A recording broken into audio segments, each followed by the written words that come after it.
बोले श्यावर रामचंद्र भगवान की जय। महर्षि वाल्मीकि भगवान की जय। श्री हनुमान जी महाराज की जय। श्रीमद् वाल्मीकि रामायण के अयोध्या कांड के 21वें सर्ग में आज हम प्रवेश करेंगे और जिसमें वर्णन है लक्ष्मण का रोष, उनका श्री राम को बलपूर्वक राज्य पर अधिकार कर लेने के लिए प्रेरित करना तथा श्री राम का पिता की आज्ञा के पालन को ही धर्म बताकर माता और लक्ष्मण को समझाना। इस प्रकार विलाप करती हुई श्री राम माता कौशल्या से अत्यंत दुखी हुई। श्री राम माता कौशल्या से अत्यंत दुखी हुए लक्ष्मण ने उस समय के योग्य बात कही। लक्ष्मण ने उस समय एक योग्य बात कही। हे बड़ी माँ, मुझे भी यह अच्छा नहीं लगता कि श्री राम राज्य लक्ष्मी का परित्याग करके वन में जाएं। न रोचते ममापेतिदारे यदि राघवो वनम त्यक्त्वा राज्यश्रियं गच्छेत स्त्रिया वा केवल संगतः। त्यक्त्वा राज्यश्रियं गच्छेत स्त्रिया वा केवल संगतः। विपरीतस्य वृद्धस्य विशेष्य प्रदर्शितः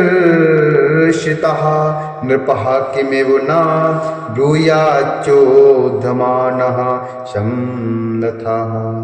हे बड़ी महा, मुझे भी यह भी अच्छा नहीं लगता है कि श्री राम राज्य लक्ष्मी का परित्याग करके वन में जाएं। महाराज तो इस समय स्त्री की बात में आ गई हैं, इसलिए उनकी प्रकृति विपरीत हो गई है। एक तो वे बूढ़े हैं, दूसरे विषयों ने उन्हें वश में कर लिया है। अतः कामदेव के वशीभूत हुए वे नरेश कैकेयी जैसी स्त्री की प्रेरणा से क्या नहीं कह सकते हैं। कैकेयी जैसी स्त्री की प्रेरणा से क्या नहीं कह सकते हैं। मैं श्री रघुनाथ जी का ऐसा कोई अपराध या दोष नहीं देखता जिससे इन्हें राज्य से निकाला जाए और वन में रहने के लिए विवश किया जाए। मैं संसार में एक मनुष्य को भी ऐसा नहीं देखता जो अत्यंत शत्रु एवं तिरस्कृत होने पर भी परोक्ष में भी इनका कोई दोष बता सके। मैं ऐसा किसी को नहीं देखता।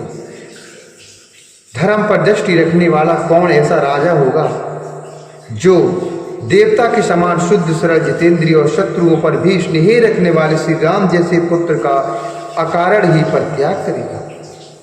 जो पुनः बाल भाव अर्थात विवेक शून्यता को प्राप्त हो गए हैं, ऐसे राजा के इस वचन को राजनीति का ध्यान रखने वाला कौन पुत्र अपने हृदय में स्थान दे सकता है। हे रघुनंदन, जब तक कोई भी मनुष्य आपके वनवास की बात नहीं जानता, जब तक कोई भी मनुष्य आपके वनवास की बात को नहीं जानता है, तब तक ही आप मेरी सहायता से इस राज्य के शासन की बागडोर अपने हाथ में ले लीजिए।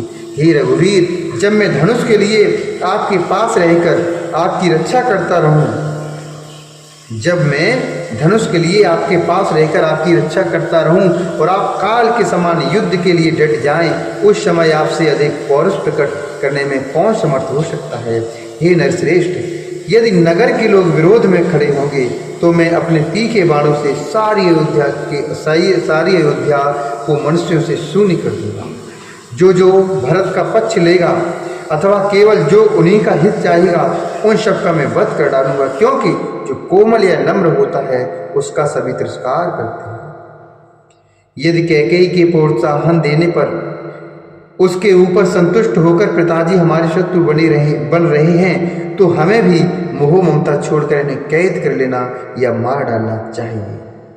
क्योंकि यदि गुरु भी घमंड में आकर कर्तव्यता अर्थात कर्तव्य का ज्ञान खो बैठे, यदि गुरु भी घमंड में आकर कर्तव्य का ज्ञान खो बैठे और कुमार्ग पर चलने लगे तो उसे भी दंड देना आवश्यक हो जाता है।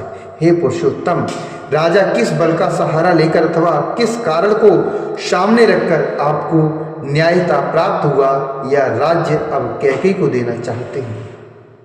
हे शत्रुदमन श्री राम, आपके और मेरे साथ भारी वैर बांधकर इनकी क्या शक्ति है कि यह राज्य लक्ष्मी या भरत को दे दें, कि ये राज्य लक्ष्मी ये भरत को दे दें। हे देवी बड़ी माँ, मैं सत्य, धनुष, दान तथा यज्ञ आदि की शपथ खाकर तुमसे सच्ची बात कहता हूँ कि मेरा अपने पूज्य भ्राता श्री राम में हार्दिक अनुराग है। हे देवी, आप विश्वास रखें, यदि श्री राम जलती हुई आग में या घोर वन में प्रवेश करने वाले होंगे तो मैं इनसे भी पहले उसमें प्रविष्ट हो जाऊंगा। इस समय आप श्री रघुनाथ जी तथा अन्य सब लोग भी मेरे पराक्रम को देखें। जैसे सूर्य उदित होकर अंधकार का नाश कर देता है, उसी प्रकार मैं भी अपनी शक्ति से आपके सारे दुखों को दूर कर दूंगा। जो कैकेयी में आसक्त चित्त होकर दीन बन गए हैं, बाल भाव अर्थात अविवेक में स्थित हैं और अधिक बुढ़ापे के कारण निंदित हो रहे हैं, उन वृद्ध पिता को मैं अवश्य मार डालूंगा। महामनस्वी लक्ष्मण के ये ओजस्वी वचन सुनकर शोक मग्न कौशल्या श्री राम से रोती हुई इस प्रकार बोली, हे बेटा, भ्रातुस्ते वदतः पुत्र लक्ष्मणस्य श्रुतं त्वया यदत्रानन्तरं तत्त्वं पुरुष्व यदि रोचते, पुरुष्व यदि रोचते, न चाधर्म्यं वचः श्रुत्वा, न चाधर्मं वचः श्रुत्वा शपत्न्या मम भाषितं विहाय शोकसंतप्तां गन्तुमर्हसि मामितः, गन्तुमर्हसि मामितः। हे बेटा, तुमने अपने भाई लक्ष्मण की कही हुई सारी बातें सुन ली। यदि जचे तो अब इसके बाद तुम जो कुछ करना उचित समझो वैसा करो। मेरी सौत की कही हुई अधर्म युक्त बात को सुनकर मुझ शोक से संतप्त हुई माता को छोड़कर यदि तुम्हें यहां से नहीं जाना चाहिए। मेरी शौत की कही हुई अधर्म युक्त बात सुनकर मुझे शोक से संतप्त हुई माता को छोड़कर तुम्हें यहां से नहीं जाना चाहिए। हे धर्मिष्ठ, तुम धर्म को जानने वाले हो, इसलिए यदि धर्म का पालन करना चाहो तो यहीं रहकर मेरी सेवा करो और इस प्रकार परम उत्तम धर्म का आचरण करो। हे वत्स, अपने घर में नियम पूर्वक रहकर माता की सेवा करने वाले काश्यप उत्तम तपस्या से युक्त होकर स्वर्ग लोक में चले गए थे। जैसे गौरव के कारण राजा तुम्हारी पूज्य हैं, उसी प्रकार मैं भी हूँ। मैं तुम्हें वन जाने की आज्ञा नहीं देती, अतः तुम्हें यहाँ से वन को नहीं जाना चाहिए। तुम्हारे साथ तिनके जवाकर रहना भी मेरे लिए श्रेयस्कर है, परंतु तुमसे विलग हो जाने पर न मुझे इस जीवन से कोई प्रयोजन है और न सुख से। यदि तुम मुझे शोक में डूबी हुई छोड़कर वन को चले जाओगे तो मैं उपवास करके प्राण त्याग दूंगी, जीवित नहीं रह सकूंगी। हे बेटा, ऐसा होने पर तुम संसार प्रसिद्ध वह नरक तुल्य कष्ट पाओगे जो ब्रह्म हत्या के समान है और जिसे सरताओं के स्वामी समुद्र ने अपने अधर्म के फल रूप से प्राप्त किया था। किसी कल्प में समुद्र ने अपनी माता को दुख दिया था, उससे पिप्लाद नामक ब्रह्म ऋषि ने उस अधर्म का दंड देने के लिए उसके ऊपर एक कृत्या का प्रयोग किया। इससे समुद्र को नरकवास तुल्य महान दुख भोगना पड़ा था। माता कौशल्या को इस प्रकार दीन होकर विलाप करती हुई देख धर्मात्मा श्री रामचंद्र जी ने धर्मयुक्त वचन कहा, हे माता, मैं तुम्हारे चरणों में सिर झुकाकर तुम्हें प्रसन्न करना चाहता हूँ। नास्ति शक्ति पितुर्वाक्यम शमतिक्रमि तुम मम प्रसादये त्वं शिरसा गन्तुमिच्छाम्यहं वनम्। हे माता, मैं तुम्हारे चरणों में सिर को झुकाकर तुम्हें प्रसन्न करना चाहता हूँ। मुझ में पिताजी की आज्ञा का उल्लंघन करने की शक्ति नहीं है, अतः मैं वन को ही जाना चाहता हूँ। वनवासी विद्वान कंडु मुनि ने पिता की आज्ञा का पालन करने के लिए अधर्म समझते हुए भी गौ का वध कर डाला था। हमारे कुल में भी पहले राजा शगर के पुत्र ऐसे हो गए हैं जो पिता की आज्ञा से पृथ्वी खोदते हुए बुरी तरह से मारे गए। जमदग्नि के पुत्र परशुराम ने पिता की आज्ञा का पालन करने के लिए ही वन में फरसे से अपनी माता रेणुका का गला काट डाला था। हे देवी, इन्होंने तथा और भी बहुत से देवतुल्य मनुष्यों ने उत्साह के साथ पिता के आदेश का पालन किया था। मैं भी कायरता छोड़कर पिता का हित साधन करूंगा। हे देवी, केवल मैं ही इस प्रकार पिता के आदेश का पालन नहीं कर रहा हूँ। जिनकी मैंने अभी चर्चा की है उन सब ने भी पिता के आदेश का पालन किया है। माँ, मैं तुम्हारे प्रतिकूल किसी नवीन धर्म का प्रचार नहीं कर रहा हूँ। पूर्व काल के धर्मात्मा पुरुषों को भी यह अभीष्ट था। मैं तो उनके चले हुए मार्ग का ही अनुसरण करता हूँ। इस भूमंडल पर जो सबके लिए करने योग्य है वही मैं भी करने जा रहा हूँ। इसके विपरीत कोई न करने योग्य काम नहीं कर रहा हूँ। पिता की आज्ञा का पालन करने वाला कोई भी पुरुष धर्म से भ्रष्ट नहीं होता। अपनी माता से ऐसा कहकर वाक्य वेताओं में श्रेष्ठ समस्त धनुर्धारी अर्थात धनुर्धर शिरोमणि श्री राम ने पुनः लक्ष्मण से कहा, हे लक्ष्मण, मेरे प्रति तुम्हारा जो परम उत्तम स्नेह है मैं उसे जानता हूँ। तुम्हारे पराक्रम, धैर्य और दुर्धर्ष तेज का भी मुझे ज्ञान है। हे शुभ लक्ष्मण, मेरी माता को जो अनुपम एवं महान दुख हो रहा है वह सत्य और श्रम के विषय में मेरे अभिप्राय को न समझने के कारण है। संसार में धर्म ही सबसे श्रेष्ठ है। धर्म में ही सत्य की प्रतिष्ठा है। पिताजी का यह वचन भी धर्म के आश्रित होने के कारण परम उत्तम है। हे वीर, धर्म का आश्रय लेकर रहने वाले पुरुष को पिता, माता अथवा ब्राह्मण के वचनों का पालन करने की प्रतिज्ञा करके उसे मिथ्या नहीं करना चाहिए। हे वीर, अतः मैं पिताजी की आज्ञा का उल्लंघन नहीं कर सकता, क्योंकि पिताजी के कहने से ही कैकेयी ने मुझे वन में जाने की अनुमति दी है। इसलिए केवल छात्र धर्म का अवलंबन करने वाली इस ओछी बुद्धि का त्याग करो, धर्म का आश्रय लो, कठोरता छोड़ो और मेरे विचार के अनुसार चलो। अपने भाई लक्ष्मण से सौहार्दवश ऐसी बात कहकर उनके बड़े भ्राता श्री राम ने पुनः कौशल्या के चरणों में मस्तक झुकाया और हाथ जोड़कर कहा, हे देवी, मैं यहाँ से वन को जाऊंगा। अनुमन्यस्व माम देवी गमिष्यन्तमितो वनम शापितासि मम प्राणहे कुरु स्वस्त्ययनानि मे स्वस्त्ययानानि मे। हे देवी, मैं यहाँ से वन को जाऊंगा, तुम मुझे आज्ञा दो और स्वस्तिवाचन कराओ। यह बात मैं अपने प्राणों की शपथ दिलाकर कहता हूँ। जैसे पूर्व काल में राजर्षि ययाति स्वर्गलोक का त्याग करके पुनः भूतल पर उतर आए थे, उसी प्रकार मैं भी प्रतिज्ञा पूर्ण करके पुनः वन से अयोध्यापुरी को लौट आऊंगा। हे माँ, शोक को अपने हृदय में ही अच्छी तरह दबाए रखो, शोक न करो। पिता की आज्ञा का पालन करके मैं फिर वनवास यहाँ लौट के वापस जरूर आऊंगा। तुमको, मुझको, सीता को, लक्ष्मण को और माता सुमित्रा को भी पिताजी की आज्ञा में ही रहना चाहिए। यही सनातन धर्म है। हे माँ, यह अभिषेक की सामग्री ले जाकर रख दो। अपने मन का दुख मन में ही दबा लो और वनवास के संबंध में जो मेरा धर्मानुकूल विचार है उसका अनुसरण करो। मुझे जाने की आज्ञा दो।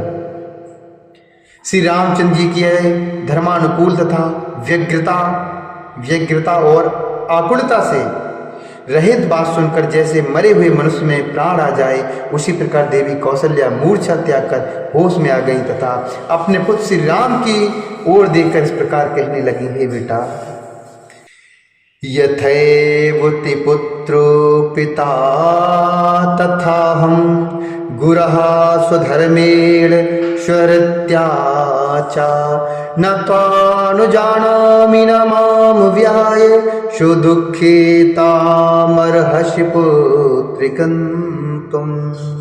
हे बेटा, धर्म और सौहार्द के नाते जैसे पिता तुम्हारे लिए आदरणीय गुरुजन हैं, वैसे ही मैं भी हूँ। मैं तुम्हें वन में जाने की आज्ञा नहीं देती। हे वत्स, मुझ दुखिया को छोड़कर तुम्हें कहीं नहीं जाना चाहिए। तुम्हारे बिना मुझे यहाँ इस जीवन से क्या लाभ है? इस अर्थात इन स्वजनों से, देवता तथा पितरों की पूजा से और अमृत से भी क्या लेना है? तुम 2 घड़ी भी मेरे पास रहो तो वही मेरे लिए संपूर्ण संसार के राज्य से भी बढ़कर सुख देने वाला है।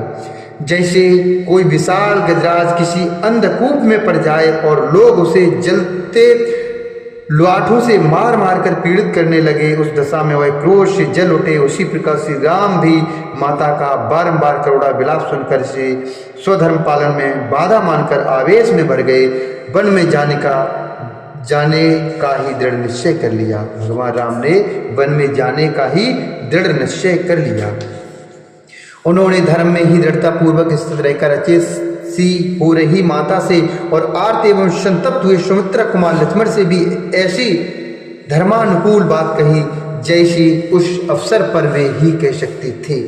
हे लक्ष्मण, मैं जानता हूँ तुम सदा ही मुझ में भक्ति रखते हो और तुम्हारा पराक्रम कितना महान है यह भी मुझसे छिपा नहीं है। तथापि तुम मेरे अभिप्राय की ओर ध्यान न देकर माता जी के साथ स्वयं भी मुझे पीड़ा दे रहे हो। इस तरह मुझे अत्यंत दुख में न डालो।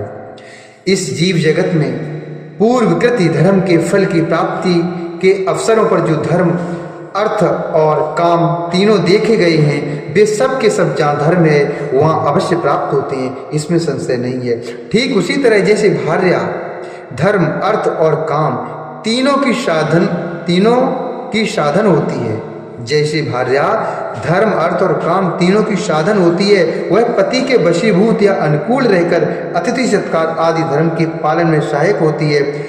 प्रेयसी रूप से काम का साधन बनती है, प्रेयसी रूप से काम का साधन बनती है और पुत्रवती होकर उत्तम लोक की प्राप्ति रूप अर्थ की साधिका होती है।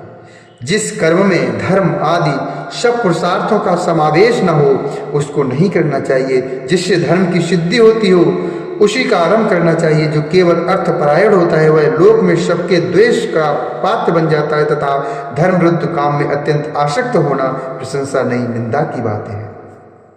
महाराज, हम लोगों के गुरु, राजा और पिता होने के साथ ही बड़े बूढ़े माननीय पुरुष हैं। वे क्रोध से, हर्ष से अथवा काम से प्रेरित होकर भी यदि किसी कार्य के लिए आज्ञा दें तो हमें धर्म समझकर उसका पालन करना चाहिए। जिसकी आचरणों में क्रूरता नहीं है, ऐसा कौन पुरुष पिता की आज्ञा के पालन रूप धर्म का आचरण नहीं करेगा। इसलिए मैं पिता की इस संपूर्ण प्रतिज्ञा का यथावत पालन करने से मुंह नहीं मोड़ सकता।